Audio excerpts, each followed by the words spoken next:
glórias, Senhor, aleluias, glórias, glórias, glórias. Fala mesmo, Pai, aleluia, Senhor. Irmãos, eu tenho umas mensagens do Senhor, que o Senhor me mostrou na hora que estava louvando aqui, e eu vou passar para os irmãos. E o Senhor me mostrou uma pessoa que dizia assim: eu só vou na abertura dessa igreja se o Senhor me der um sinal. E o Senhor está dizendo: eu estou te chamando, filha.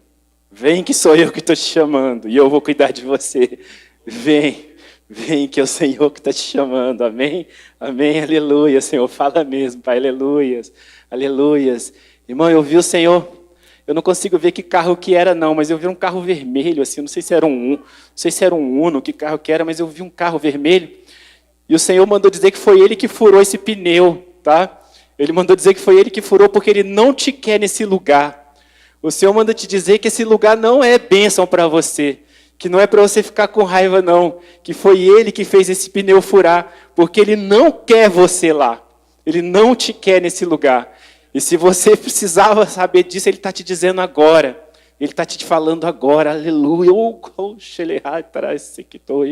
Diego, o Senhor manda te dizer que se você crer, nunca mais sua filha vai ser internada por causa daquele problema. Nunca mais você vai passar aquilo que você passou. Em nome de Jesus, eu creio que o Senhor está dando cura para ela hoje, em nome de Jesus. Oh, Senhor, age mesmo, Pai, aleluia. Oh, glória, Pai. Oh, Senhor, fala, Pai. Tem uma pessoa que o Senhor manda dizer também: para de pular de galho em galho. E eu estou falando para você se firmar nessa igreja. Eu estou te dando uma segunda chance para você ficar nessa igreja. Entenda isso, entenda e vem de uma vez por todas. Vem de uma vez por todas, que sou eu que estou trazendo você. Sou eu que estou te trazendo. Oh, glória, Senhor, aleluia, aleluia. Desculpa, irmãos, é que às vezes não estou conseguindo ficar parado. Oh, glória. Aleluia, Senhor, fala, Pai. Glória. Aleluia, Senhor. Aleluia. Aleluia. Age mesmo, age. O Senhor manda dizer que é só o começo. É só o começo, que as coisas que essa igreja vai viver são incríveis. Que o sobrenatural de Deus vai ser vivido aqui nessa igreja todos os dias. Todos os dias. Quem viver verá o sobrenatural de Deus aqui nesse lugar. Amém, amém, Senhor, aleluias. Age mesmo, Pai. Ele está curando corações hoje, trocando corações de pedra e colocando corações de carne no lugar. Está mudando mentes. O Senhor está agindo agora. Está cortando laços agora. Toma posse, irmão, toma posse. Toma posse na tua vida, toma posse, irmãos. Oh, glória. Eu quero aproveitar essa unção toda e eu quero, antes da gente começar a palavra, eu quero orar por cada um de vocês, orar para que Deus possa trazer bênção na vida de vocês, orar pelos pedidos, porque a gente recebe muito pedido aqui, muito pedido de oração em todos os canais físicos, online. Eu quero orar por vocês todos e depois também orar pelos dizimistas, que tem sempre que ser uma oração especial também. Então já vou orar por vocês todos, tá bom? E se você não mandou pedido, mas você queria pedir uma coisa, põe a mão no teu coração enquanto eu estiver orando, tá bom? Senhor, Pai, agora eu apresento, Senhor, todos os desejos do coração de cada irmão, de cada irmã. Pai, Pai, o Senhor sabe quais são os que estão em conformidade com o teu plano, a tua vontade soberana, Pai. Esses tu faz, Senhor, esses que são em conformidade com o teu plano, porque o Senhor tem os planos maiores para nós, Pai. Senhor, os que não são com o teu plano, Senhor, tira do nosso coração, tira da nossa mente, Pai. Mas os que são do teu desejo, faz acontecer. Muda em nós, Pai. Transforma o que tem que ser transformado. Derruba as barreiras, Pai. Derruba as barreiras, Senhor. Junta o que tiver que ser juntado, afasta o que tiver que ser afastado, Senhor. Traz as mudanças, Senhor. Nos dá também, Senhor, paciência para esperar a hora certa. Mas, Pai, aquilo que já passou da época, traz a vitória, Senhor. Age na vida de cada um, Pai. Eu te peço em nome de Jesus. Em nome de Jesus, Senhor. Aleluias, Pai. Eu quero orar pelos dizimistas também, porque a gente sempre precisa pedir para que Deus abençoe para que afaste o devorador da vida deles também. Senhor, eu entrego a Ti todas as ofertas, todos os dízimos, Senhor. Pai, eles estão ofertando na Tua casa, para a Tua obra, Senhor. Eu te peço, Senhor, que o Senhor multiplique, Pai. Que o Senhor cuide deles, que o Senhor afaste o devorador, não só o devorador das finanças, mas afaste o devorador, Senhor, das relações, da saúde. Que o Senhor afaste todas as coisas ruins da vida de cada um deles, Pai, porque são fiéis a Ti, Senhor. Abençoe cada um deles, Pai. Abençoe e entrego nas Tuas mãos, porque é para Ti, é para a Tua obra, Senhor. E eu te agradeço pela vida de cada um deles, em nome de Jesus. Amém? Amém. O Senhor, tem uma pessoa que o Senhor está mandando dizer o seguinte: filha, quantas vezes eu já te falei para aceitar Jesus? Quantas vezes? Sou eu, não é coisa desse povo crente, não. Igual você diz, sou eu que estou te dizendo. É assim que eu quero escrever o seu nome no livro da vida. É assim. Eu te amo tanto que eu dei o meu único filho para morrer por você. E eu só quero que você pronuncie isso em voz alta. Que você aceita o sacrifício que eu fiz por você. Eu vejo o coração, eu sinto esse coração duro. Pai, transforma agora, transforma, Senhor, transforma, Pai. Muda para que ela possa entender, Senhor, o seu amor por ela. Oh, glória, Senhor, age mesmo, Senhor. Transforma, Pai, transforma, Senhor, em nome de Jesus. Amém, amém. Se Deus quiser falar durante a pregação, eu falo mais, irmãos, amém. Irmãos, vamos abrir as nossas Bíblias agora. E no livro de Jó, no capítulo 18, Jó 18, a gente vai ler a partir do versículo 1. Jó 18, 1. Jó 18, 1. Quem está aqui na igreja, se coloca de pé quando encontrar. Alguém escreve aí, por favor, no chat. Jó 18, 1. Senhor, fala aquilo que o Senhor quer falar, Pai, que não seja eu, mas que seja o Senhor. Me usa, Senhor, que não seja eu, Pai. Diminua o Bruno, aumente o Senhor, que seja o Seu Espírito Santo a falar aqui, Pai. Oh, aleluia, Senhor. Não quero falar nada de mim, Pai. Que seja o Senhor. E diz assim a palavra do Senhor em Jó 1. Jó 18, 1. Então respondeu Bildade, o suíta, e disse: até quando poreis fim às palavras? Considerai bem, e então falaremos. Porque somos tratados como animais e como imundos aos vossos olhos. Ou tu que despedaças a tua alma na tua ira, será a terra deixada por tua causa? Remover-se-ão as rochas do seu lugar? Na verdade, a luz dos ímpios se apagará, e a chama do seu fogo não resplandecerá. A luz se escurecerá nas suas tendas, e a sua lâmpada sobre eles se apagará. Só até aí, tá bom, pode se sentar. Amém. Irmãos, eu não sei se você conhece a história de Jó. E eu vou falar um pouco sobre a história de Jó, mas não é sobre a história de Jó que a gente vai conversar hoje. Mas eu vou te falar um pouco sobre a história de Jó. Jó era um homem que Deus amava muito, né? E Deus abençoava muito a vida de Jó, né? Jó era um homem que tinha mais posses, Jó era um homem que tinha muitos filhos, Jó era um homem que era muito respeitado. E diz a palavra que em determinado momento, né, Satanás foi ter com Deus e Deus disse assim: viu meu servo Jó? Como ele é bom, como ele me ama, como ele é correto aos meus olhos, como ele é firme, né? E Satanás disse assim: porque você dá tudo para ele, né? De certa forma foi isso, né? E Deus falou: tudo bem, pode tocar, pode tirar as coisas dele, né? E você vai ver como ele vai continuar sendo fiel a mim. E a história mostra, né, que vão sendo tiradas as coisas de Jó, Jó perde as posses, Jó perde os filhos, Jó perde tudo, né? Depois Jó vai perdendo a saúde, inclusive, e ele continua fiel, né? Ele continua fiel, mas depois ele conhece Deus no mais profundo, né? De uma forma que ele, inclusive, não conhecia, né? Ele conhece Deus no mais profundo. E Deus restitui, né, no final, né? A história de Jó é uma história de restituição, né? Uma história de fé, uma história de restituição. Mas em determinado momento, esse momento em que a gente está lendo ali, eu estou lendo o que um dos 3 amigos de Jó está conversando com ele. E esses amigos de Jó, eles estavam ali tentando ajudar. Eles estavam tentando mostrar para Jó o que Jó estava fazendo de errado.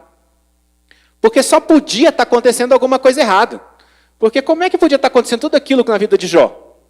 Sabe, Jó devia estar cometendo algum pecado, alguma coisa Jó devia estar fazendo, não é possível. O que Jó estava fazendo, estava acontecendo aquilo tudo? Sabe? E eles estavam conversando com Jó, e na verdade, aquela conversa, inclusive, fazia até mal para Jó, né? E a gente que está lendo, a gente já sabe que Satanás teve aquela conversa com Deus, né? A gente já sabe o que está acontecendo, né? Jó não sabia, né? Jó só se angustiava, né? Mas a gente que está vendo a história muitos anos depois, a gente sabe disso tudo, né? Mas Deus tocou no meu coração para poder vir falar com a igreja hoje, um pouco sobre o que os amigos de Jó estavam fazendo ali. Porque os amigos de Jó não estavam contribuindo para o crescimento de Jó, tá? Por mais que eles achassem que sim, por mais que eles achassem que eles estavam ali para ajudar Jó, por mais que eles achassem que eles estavam ali, de alguma forma, para mostrar o caminho de Jó, sabe? Eles eram os amigos que não edificavam. Eles eram os amigos que não ajudavam no crescimento de Jó. E sabe o que acontece? Todos nós, todos os dias, temos a oportunidade de não sermos esse amigo. A verdade é essa, sabe? E a gente estava aqui no final de semana, o culto de jovens voltou antes do culto principal, e a pastora Lenita estava falando sobre as batalhas da mente, né? Ela estava falando sobre como é que Satanás trava essa batalha com a tua mente. E ela estava falando uma coisa interessante, ela estava dizendo assim, olha, Satanás não vai entrar na tua mente, ele não está ali dentro da sua mente, né? Quem está dentro da sua mente é Deus, né? Satanás não entra dentro da sua mente. Mas Satanás é um ser muito astuto, né? Vamos combinar que ele também tem milhares de anos, né? Então a astúcia dele é muito maior do que a sua, né? Então o que ele faz? Como é que ele entra na sua mente, né? O que foi que a pastora estava falando com a gente? Ela estava dizendo o seguinte, Satanás entra na sua mente de fora para dentro, né? Não de dentro para fora, como Deus faz, né? Satanás entra de fora para dentro. Então ele começa a te cercar com várias coisas que têm a ver com aquela ideia que ele quer colocar dentro da tua mente e do teu coração, né? Começa a te cercar com várias pessoas, começa a te cercar com filmes, começa a te cercar com ideias sobre aquilo. Ele começa a construir um ambiente ao seu redor que te traz a ideia daquilo que ele quer colocar na tua mente, sabe? E essa batalha ela é diária. Todos os dias você enfrenta uma batalha dentro da sua mente. Eu enfrento, você enfrenta, todos os dias você enfrenta. Hoje eu enfrentei uma batalha na minha mente. Mas ao menos na hora do almoço ali, eu estava enfrentando uma batalha na minha mente hoje. Tanto que na hora que eu percebi que eu estava enfrentando uma batalha na minha mente, eu ungi a minha mente, ungi minha cabeça, eu ungi tudo, e eu fui para o banheiro orar e falei, Senhor, me ajuda, eu estou sofrendo uma batalha. Me ajuda, Pai. Né? Só que eu identifiquei que eu estava sofrendo uma batalha na mente. Mas eu identifico todos os dias? Não. Eu não identifico todos os dias. Eu não percebo todos os dias quando é que eu estou enfrentando uma batalha na mente. Aliás, na maior parte das vezes eu não identifico. Aliás, na maior parte das vezes, se eu não tomar cuidado, eu penso ao contrário, inclusive, do que era para eu pensar. Porque a gente começa a se cercar daquele ambiente todo, sabe? E eu estava orando à madrugada um dia desse e o Senhor estava me mostrando, né? E o Senhor fala muito comigo de madrugada, sabe? E o Senhor estava me mostrando na madrugada um dia desse, vários casais. E eram casais que eu não conhecia, mas eram casais, vários casais assim. E o Senhor estava me mostrando assim, como marido e mulher podem servir para não edificar. E o Senhor estava me mostrando um copo, na metade, cheio, metade cheio, metade vazio, né? Copo cheio até a metade. E o Senhor estava falando assim, filho, às vezes a pessoa do casal não sabe se ela vai achar aquele copo meio cheio ou meio vazio. Ela só vai saber depois que o marido ou a esposa disser o que pensa. O Senhor estava falando isso no meu coração. E aí eu estava entendendo o que o Senhor queria dizer. Ele queria dizer o seguinte, você pode ser a pessoa que edifica ou a pessoa que destrói. Todos os dias, a pessoa que está ao seu redor. Todos os dias. Sabe? E aí você pensa, não, mas eu sou uma pessoa muito correta. Eu sou uma pessoa que sempre pensa as coisas da maneira correta. Não é não. Não é não.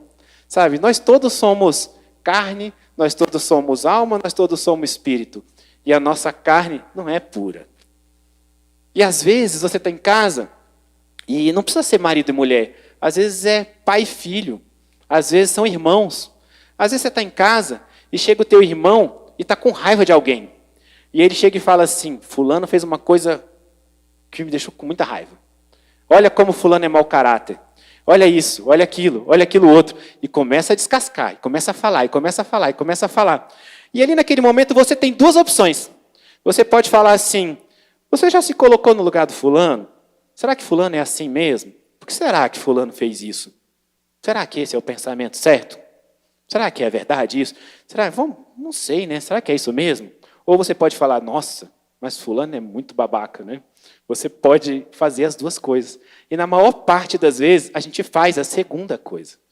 Na maior parte das vezes, você alimenta o lobo errado que tem dentro da pessoa. Sabe aquela história de que todo mundo tem dois lobos dentro e a gente alimenta um dos dois e aquele que a gente alimenta é o que devora o outro? E tem o lobo que é bom e o lobo que é mau? É um pouco isso, né? E você não alimenta só o seu, né? Porque as pessoas que contam essa história, elas sempre falam, você alimenta o seu lobo bom ou o seu lobo mau, né? Mas a verdade é que você alimenta o lobo do outro. E você alimenta o lobo do outro não é só falando, não. É agindo também. Porque uma das maneiras melhores de você fazer uma pessoa mudar uma atitude é você tendo aquela atitude, né? É por isso que Paulo falava, sede meus imitadores, né? Ele falava para os servos dele imitarem ele, né? Porque a imitação é uma forma, a gente aprende a andar imitando, a gente aprende a falar imitando, sabe? É assim que a gente cria hábitos. E você vê as pessoas fazendo todos os dias, e você faz igual. Sabe que normalmente quando eu estou falando com vocês, eu sempre uso exemplo das mesmas pessoas, né? Porque o meu universo é pequeno, né? Ou eu falo da Tati, ou eu falo da Ana e do Benjamin, que são os meus filhos, eu falo dos meus pais. São poucas pessoas, né? Porque é o meu universo, né? É o universo sobre o qual eu tenho controle, né? E um dia eu estava voltando para casa e o Benjamin tinha discutido com um colega na escola. E não era a primeira vez que ele tinha discutido com um colega na escola, sabe? E a primeira vez que ele discutiu com um colega na escola, ele falou que o colega era sacana. Ele usou outra expressão, na verdade não foi essa, porque ele não usa essa palavra. E eu concordei com ele na primeira vez. Falei, nossa, como ele foi malvado com você, como ele fez isso, como fez aquilo outro, tal. Eu alimentei o lobo errado, sabe? Ou seja, eu não deixei agir pelo Espírito, eu agi pela carne. Exatamente como Deus está falando para você não agir. Aí passou uma semana, estava voltando da escola de novo com ele, e ele falou do mesmo colega. E ele falou assim, de novo aconteceu tal coisa assim, assado. Mas aquele dia, eu tinha orado muito de madrugada, eu estava numa graça com Deus, assim, né? Porque não sou eu, né? Vamos combinar, né? Então, o Espírito de Deus estava dentro de mim, agiu diferente, né? E aí eu virei para ele e falei assim, será que o seu amigo faz isso porque quer chamar a sua atenção? Será que ele quer ser seu amigo de verdade? Será que você não dá atenção para ele? Será que você não brinca? Vamos tentar entender por que ele é assim com você? Vamos tentar, sabe? E eu tentei entender o outro lado, assim. Só que isso é uma bobeira, é uma besteira de duas crianças. Mas você já reparou que as pessoas param de falar umas com as outras? Deixam de falar com pais, com filhos, saem de trabalhos, porque elas alimentam o lobo errado umas das outras? A gente faz muito isso. A gente faz isso demais. A palavra fala que aquilo que sai da nossa boca pode matar. A Bíblia fala isso. Que o que sai da nossa boca pode envenenar e pode matar. Eu passei a orar de madrugada e eu unjo a minha boca. E eu falo assim, Senhor, que não saia nada da minha boca que não seja para edificação. Por quê? Porque somos todos corruptíveis. Todos. A nossa carne vem lá de trás, do pecado primeiro, lá de Adão. Sabe? Só que Deus tem um propósito de restauro, de resgate, né? E aí ele manda Jesus morrer por nós, e depois ele manda o Espírito Consolador, e o Espírito Santo que habita em nós é que faz com que a gente mude. Você não vai para a igreja porque você acha legal ir para a igreja. Você vai para a igreja porque o Espírito Santo de Deus, que habita em você, faz com que você ache que você acha legal. Porque, na verdade, a carne que está dentro de você não quer ir. Não quer ir. Você quer assistir jogo de futebol, você quer assistir novela, você quer assistir o BBB, você quer ficar em casa e descansar, você quer sair com a sua esposa, você quer sair com seu marido, você quer fazer outra coisa. Você quer ir ao cinema, sei lá o que você quer fazer, mas você não quer ir para a igreja. Você, a sua carne, não, sua carne não quer ir para a igreja. Só que a palavra nos ensina que a nossa luta é uma eterna luta entre carne e espírito. Entre aquilo que vem da carne e aquilo que é dom do espírito. E você precisa dar lugar para o espírito. E você não precisa só dar lugar para o espírito. Você precisa ajudar a pessoa que está do teu lado a dar lugar para o espírito. Porque a pessoa que está do teu lado é a pessoa que vai te ajudar a dar lugar para o espírito, inclusive amanhã. Eu passo isso com a Tati todo dia. 5 vezes por dia eu faço ela dar lugar para o espírito. 5 vezes por dia ela vai dar lugar para o espírito. Porque Deus é tão bom que a gente precisa de momentos diferentes. Aprender a dar lugar para o espírito. Deus é misericordioso com a gente. Porque ainda não aconteceu da gente precisar os dois na mesma hora, eu acho. Mas você precisa. Nós não somos feitos para vivermos sozinhos. A família é um projeto muito lindo de Deus, sabe? Deus projetou você para ser casado. Deus projetou você para ter filhos. Deus projetou você para multiplicar. Deus projetou você para viver num núcleo familiar. Deus está dizendo, inclusive, para uma pessoa que está assistindo a gente agora, que é para você fazer as pazes com o teu pai. E eu não sei quem é não, mas Deus está dizendo, faz logo. Tá? É para você fazer as pazes com o teu pai logo. Logo. Tá?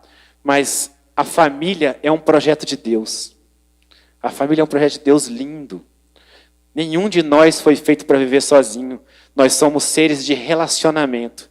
Nós temos o nosso relacionamento no mundo físico e nós temos o nosso relacionamento no mundo espiritual, que é o nosso relacionamento com Deus.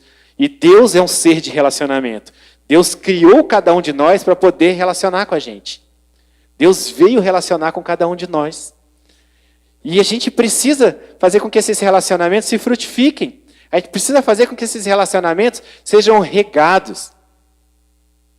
E você vai regar esse relacionamento com a água certa. É isso que Deus quer falar. Porque a gente chega muito na igreja e a gente fala muito sobre a transformação de cada um. Muito. A gente fala muito sobre como a gente se transforma, sobre como a gente muda o nosso coração, sobre como a gente precisa ler mais a Bíblia, sobre como a gente precisa se aproximar mais de Deus. E é isso mesmo, a gente realmente tem que fazer isso. E a gente tem que procurar fazer isso todos os dias. Mas Deus tem me falado faz vários dias, filho, as pessoas precisam ajudar umas às outras a fazer isso. Porque às vezes não é fácil. Às vezes não é fácil. Ao invés de você apontar o dedo para o outro que não está conseguindo, você tem que esticar a mão. Sabe, não é um dedo só, é a mão. Estica e puxa essa pessoa para ela sair do chão. Essa pessoa precisa de você. Eu queria que você parasse para pensar nas pessoas todas para as quais você apontou o dedo ultimamente, sabe? Porque quem somos nós para poder apontar o dedo para o pecado de alguém? Para poder dizer que o pecado daquela pessoa é pior que o nosso? Para dizer que aquela pessoa é mais pecadora que a gente? Para poder dizer que aquela pessoa está mais afastada de Deus do que a gente? Nós não somos nada, nós não somos ninguém. Deus amou cada um de nós quando a gente era ainda muito mais pecador do que a gente é hoje. Então não aponta o dedo, estica a mão. Deixa eu contar uma coisa. Quando a pessoa chega perto de você e a pessoa está envenenada, ela está com o coração intoxicado, porque é isso que a pessoa está. Ela está envenenada. O coração dela está intoxicado. Quando a pessoa chega perto de você, e é uma pessoa que você ama, e você conhece, porque você sabe, quanto mais você ama, mais você conhece a pessoa, mais você sabe que o coração dela está intoxicado, mais você sabe que ela está envenenada. Essa pessoa chega perto de você, acredite, ela não precisa de mais veneno. Mas sabe o que acontece? A gente não fala o que essa pessoa precisa ouvir, porque a gente não quer se indispor com ela. Porque a gente não quer dizer para o nosso marido, para a nossa esposa, para o nosso filho, para a nossa mãe, aquilo que ele precisa ouvir, que ela precisa ouvir, porque a gente não quer se indispor com eles. Porque a gente pensa, o que eles vão achar de mim? Eles vão achar que você ama e que você está falando o que eles precisam falar. E eu vou te dar um outro exemplo do Benjamin, para você ver como eles entendem. Ontem eu dei uma bronca nele. E foi uma bronca difícil, porque ele estava passando por uma dificuldade ontem. E ontem foi difícil. Foi difícil lá em casa. E eu dei uma bronca nele, depois eu chamei ele para conversar com muito amor. E eu falei assim, poxa, eu me entristeço tanto quando eu brigo com você. Eu não gosto de te dar bronca assim. Eu te amo muito e eu não queria ter que dar bronca assim em você. Aí ele falou assim, eu sei, mas você precisa, né? Ele tem 7 anos e ele já sabe que às vezes precisa. Não deixa de falar as coisas porque você vai ter medo da pessoa te amar menos. Ou porque você vai ter medo da pessoa se afastar de você. Às vezes você é a única pessoa que vai dizer aquilo que ela precisa ouvir. Esses dias eu passei uma experiência interessante. Tem uma pessoa, um empresário, que eu não conheço pessoalmente. E ele começou a fazer parte de um grupo meu, de outros empresários e tal. Eu não conheço ele pessoalmente. E eu fui cobrar uma coisa dele e ele me mandou um áudio falando que ele estava tendo um problema familiar. E foi Deus que fez ele me mandar esse áudio. Eu não conheço ele pessoalmente. E eu passei um tempão pensando o que eu vou fazer, o que eu vou fazer. O Espírito Santo de Deus falando, você tem que falar, você tem que falar. E, enfim, né? Pior coisa que tem é desobedecer a Deus, né? Pensei, deixa, é melhor ele ficar com raiva de mim. E eu gravei um áudio e falei assim, você me desculpa me meter na tua vida, mas eu preciso te falar um negócio. E eu gravei um áudio de 5 minutos para ele, gravei um podcast, né? Não era um áudio, né? E aí ele agradeceu, ele falou assim, poxa, obrigado, eu não tenho com quem conversar sobre isso. Eu não tenho com quem conversar sobre isso. Ou seja, ele não ficou com raiva, sabe?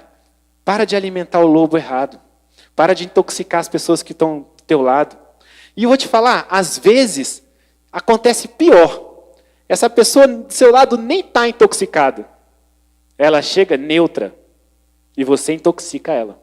Porque você está intoxicado contra outra pessoa. Você está intoxicado contra uma outra situação. Você está intoxicado contra alguém, contra algo, e você intoxica a outra pessoa. Aquela pessoa estava até de boa. Ela nem tinha problema com isso. Ela, aliás, estava até enxergando o lado positivo da outra pessoa. Ela estava até enxergando o lado bom. E você chegou e falou assim, não, não é assim não. Imagina que essa pessoa ia fazer desse jeito, de graça, à toa. Essa pessoa é mau caráter. Está querendo te enganar. Ó, eu tenho uma coisa na minha vida que é o seguinte, eu prefiro ser enganado por uma pessoa mau caráter do que deixar de fazer o bem por uma pessoa mau caráter achando que ela é de bem caráter achando que ela é mau caráter. Prefiro ser enganado, sabe? Faça o bem, não intoxique, sabe? A gente tem que tomar muito cuidado com isso. É bom as pessoas pensarem assim, nossa, é tão bom quando a gente conversa com o Bruno, né? Sempre tem uma coisa boa para falar de alguém. Ah, é tão bom quando a gente conversa com o Leonardo, ele sempre tem uma coisa boa para falar de alguém. Sabe? É bom a pessoa falar isso da gente, né?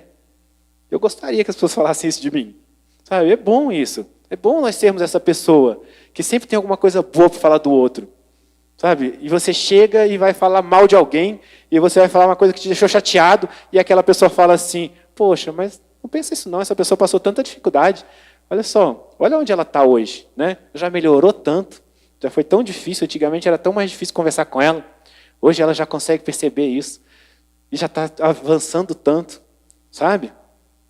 É tão difícil isso. É tão difícil, né? A gente brinca, né? Às vezes, quando minha mãe brigava com a gente, brigava com alguém, a gente falava assim, você não conheceu minha mãe 30 anos atrás. Né? Você não conheceu a Lenitinha Paz e Amor. Agora, agora é beleza. Como é fácil lidar com ela agora. Tal. Não sabe quando eu tinha 15, 20 anos. Agora que eu tenho 44, fácil. A gente tem que dar perspectiva para a pessoa, mostrar para a pessoa que a outra pessoa é boa. Mas olha, é verdade isso, é verdade. Porque olha, Deus me mostrava na madrugada as pessoas sendo intoxicadas pelas outras. E a gente já tem muita gente intoxicada nesse mundo. A gente já tem muitas pessoas que se odeiam. Pessoas que se odeiam pelos ódios dos outros. É impressionante isso, sabe? Eu fico impressionado porque as pessoas assistem um programa de TV, elas veem 2 pessoas que elas nunca encontraram na vida, brigando no programa de TV, elas tomam as dores de uma daquelas pessoas, e elas passam a odiar a outra, e elas carregam o ódio para aquela pessoa. E elas nunca viram nenhuma das 2, mas elas odeiam uma das pessoas. Eu estou falando do Big Brother mesmo. Que a pessoa vai lá e odeia a outra. Nunca viu. Nunca viu. E nessa hora, a pastora Tatiana está pensando assim, oxe, meu marido está vendo Big Brother. Eu tenho que falar o que eles entendem, amor. Mas as pessoas fazem isso num mundo onde existem redes sociais, no mundo do Instagram, no mundo do Facebook, no mundo do Twitter. É assim. Você toma o ódio pela outra pessoa que você nem conhece. E você carrega o ódio do outro. E você destila o ódio no outro. E você passa o ódio para outra pessoa. E aí, de repente, você fala assim, mas eu sou filho de Deus. E aí alguém fala para você, mentira, porque Deus é amor. Como é que o filho do amor pode ser ódio? Aonde, meu filho? Aonde que o filho do amor pode ser ódio? Não faz isso, não faz isso. Não deixa Deus se envergonhar de você, não. O filho do amor é amor. O filho do amor é amor. É assim que a gente trata as outras pessoas. É levando amor para os outros. É levando compaixão. É sabendo reconhecer o que aquela pessoa tem de bom e não só o que ela tem de ruim. É parar de intoxicar o outro. Eu quero que você compreenda isso na sua profundidade. Sabe? A pregação de hoje é uma pregação relativamente curta. A gente já está encerrando, é uma pregação curta, mas era uma pregação profunda, porque Deus falou isso comigo e me mostrava igrejas intoxicadas. Ele me mostrava igrejas cheias de pessoas com ódio umas das outras, pessoas com inveja umas das outras, igrejas grandes, sabe? Igrejas grandes com as pessoas com inveja do pastor, ou igreja com inveja da pessoa que estava lá cantando, ou da pessoa que estava, sabe? A nossa igreja é pequenininha, né? Mas o Senhor me mostrava igrejas imensas, com problemas seríssimos. E olha, é a casa de Deus. Sabe? A gente tem que tomar muito cuidado com isso. A gente tem que tomar cuidado porque eu vou te falar uma coisa, o crente quando resolve ser tóxico, ele consegue ser mais tóxico do que o ímpio. Porque ele tem um tipo de toxicidade que é o seguinte, ele começa a apontar o pecado do outro, como se ele fosse puro. E ele começa a falar, olha lá o pecado do outro, olha o pecado do fulano, olha o pecado do Beltrano, olha o fulano pecando de novo. Nossa, é impressionante como essa pessoa peca pela língua. Não é ela não, né? É impressionante como essa pessoa faz isso. E eu queria te convidar hoje a transformar isso em você. Você vai ajudar o próximo mudando você. Você vai olhar para você, como é que você age do lado do outro. A partir de agora, você vai começar a se vigiar. Toda vez que alguém do teu lado chegar com o coração envenenado, você vai trazer o antídoto. Começa a pensar isso. Todos os dias, você tem a oportunidade de ser antídoto. E não ser veneno. Todos os dias, tá? Eu vou fazer uma oração com você, para que Deus possa te ajudar a ser antídoto. Para que você não seja veneno na vida de ninguém. Vou orar com você agora. Senhor, eu quero te apresentar agora, Pai, todas as pessoas que estão nos vendo, nos ouvindo, Senhor. Pai, o Senhor me mostra casamentos, o Senhor me mostra relações de trabalho, tantos lugares, Senhor, tão intoxicados, tão... Nossa, Pai, transforma esses lugares pela sua graça, Senhor. Age, Senhor, distensiona essas relações, libera ali o teu amor, joga o teu amor sobre esses lugares todos, Pai, e faz com que nós possamos ser instrumento desse agir, que nós possamos levar amor onde quer que nós estejamos, que as pessoas possam olhar para cada um de nós e possam ver o teu amor, a tua face refletida em nós. Senhor, troca o nosso coração, troca a nossa língua, Pai, que a nossa boca sirva para levar coisas boas, que a nossa boca não sirva para atacar ninguém, que só sirva para engrandecer, Senhor. Muda a nossa mente, muda o nosso ser, nos transforma por completo, Pai, para que nós possamos ser usados por Ti e nós possamos transformar as pessoas que estão ao nosso redor. Eu te peço, em nome de Jesus. Amém?